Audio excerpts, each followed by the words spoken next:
Le portrait du jour, Nicolas, c'est celui d'Émilie Koenig. Elle est djihadiste française et elle a été rapatriée hier en France. Oui, c'est la plus connue des 16 femmes qui sont donc arrivées de Syrie hier avec 35 enfants. Elle a aussitôt été mise en examen pour association de malfaiteurs terroristes et elle a passé sa première nuit en prison, en l'occurrence à la prison de Fresnes.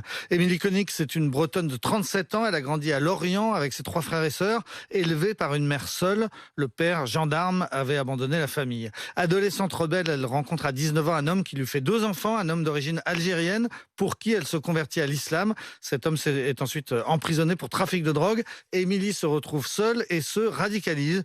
Elle porte le voile intégral, elle distribue des tracts appelant au djihad. Et puis en 2012, elle part en Syrie sans ses 2 enfants qu'elle laisse à sa mère.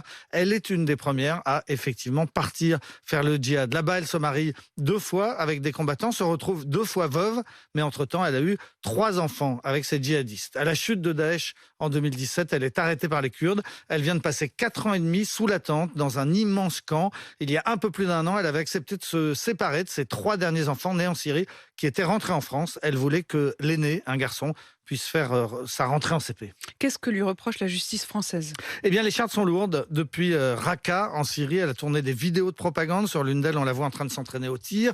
Mais elle aurait surtout joué un rôle actif de recruteuse, contactant par Internet des candidates au djihad. Et si elle ne parvenait pas à les faire venir en Syrie, elle leur suggérait de commettre des attentats en France. Elle proposait les cibles. Elle encourageait des jeunes filles à s'en prendre à des femmes de soldats, ici, en France. Ces informations avaient conduit l'ONU à la mettre sur la liste des combattants les plus dangereux et la CIA américaine l'avait désignée comme une cible prioritaire. Elle ne semble pourtant pas avoir conscience de la très lourde peine qu'elle encourt.